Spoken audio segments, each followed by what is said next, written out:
یہ بیان فرمائیے گا کہ جو محرم کا مہینہ ہے، کہا جاتا ہے ہجری کیلنڈر کا آغاز بھی اسی مہینے سے ہوتا ہے۔ ہجرت کے بارے میں جو تاریخی معلومات ہم تک پہنچی ہیں وہ تو کہا جاتا ہے کہ ربیع الاول کے مہینے میں ہوئی،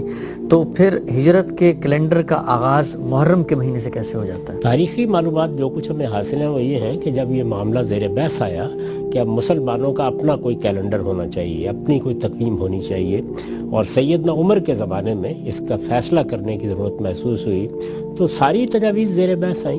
گرد و پیش میں کچھ کیلنڈر موجود بھی تھے۔ آخر رومی سلطنت، ساسانی سلطنت اس سے پہلے قائم رہی تھی۔ سلطنتوں کے، حکومتوں کے معاملات تو کسی تقویم کے بغیر نہیں چلتے، احکام جاری کرنے ہوتے ہیں، اعداد متعین کرنے ہوتے ہیں، بعض موقعوں پر آپ نے وقت دینا ہوتا ہے، اسی طرح سے جو دستاویز بنتی ہے اس کے اوپر بھی کوئی تاریخ لکھنی ہوتی ہے۔ تو یہ ضرورتیں جو ہماری بھی اس وقت روزمرہ کی ضرورتیں ہیں اس وقت ہی سامنے آئیں، تو سیدنا عمر سے یہ کہا گیا کہ مسلمانوں کے لیے کسی کیلنڈر کا تعین کر دیا جائے۔ یعنی یہ بھی ہو سکتا ہے کہ دنیا میں جہاں کوئی اور تقویم جاری ہے اس کو مسلمان اختیار کر لے یا اپنی کوئی تقویم۔ تو انہوں نے یہ فیصلہ کیا کہ ہم ہجرت سے اس کی ابتدا کریں گے، اور تاریخی روایات سے معلوم ہوتا ہے کہ اس میں کافی بحث ہوئی۔ یعنی بعض صحابہ کرام کی رائے یہ تھی کہ رسالت میں آپ صلی اللہ علیہ وسلم کی بعثت سے ابتدا کر دی جائے،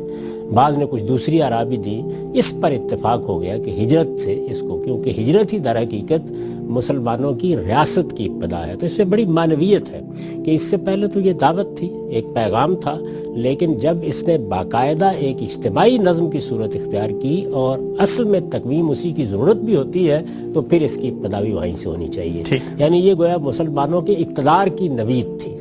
ہجرت، اور یہ معلوم ہے خود ہجرت سے متعلق جب ہم چیزوں کو دیکھتے ہیں، خاص طور پر پیغمبروں کی دعوت میں، تو اس سے یہ واضح ہو جاتا ہے کہ یہ ایک فیصلہ کن مرحلہ ہوتا ہے جس کے بعد اللہ تعالیٰ پھر کسی قوم کی تقدیر کا حکم سنا دیتے ہیں، یعنی یہ بتا دیتے ہیں کہ اب اس کے ساتھ کیا ہونے والا ہے۔ تو ہجرت چونکہ انبیاء کی تاریخ میں یا پیغمبروں کی تاریخ میں بڑی غیر معمولی اہمیت رکھتی ہے۔ اس کا مطلب یہ ہے کہ وہ وقت آ گیا ہے جس میں حجت تمام ہو گئی، پیغمبر کو نکلنے کے لیے کہہ دیا گیا ہے، اب اللہ تعالیٰ کی عدالت نے فیصلہ سنانا ہے۔ وہ فیصلہ منکرین کے لیے کیا ہوگا وہ بھی قرآن نے بیان کر دیا ہے، وہ مومنین کے لیے کیا ہوگا وہ بھی قرآن مجید نے بیان کر دیا ہے۔ تو ایک بڑا معرکہ اس موقع کے اوپر اپنے انجام کو پہنچتا ہے، یعنی وہ دعوت جو برپا کی گئی اور جس کے ذریعے سے اللہ تعالیٰ کی عدالت کی فضا ہموار ہوتی ہے،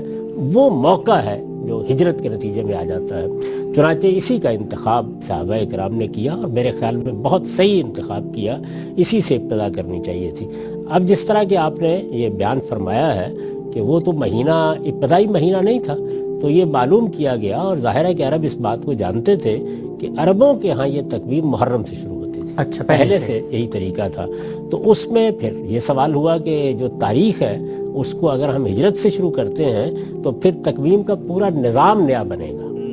اس کو موضوع نہیں سمجھا گیا، اور یہ کہا گیا کہ ہم اس کو اس پہلو سے دیکھتے ہیں کہ اس سال سے ہم نے اپنی تقویم کی ابتدا کر دی جس سال میں ہجرت ہوئی۔ تو محرم ہی کے مہینے کو پہلا مہینہ رکھا گیا، جیسے کہ اس سے پہلے عرب میں روایت موجود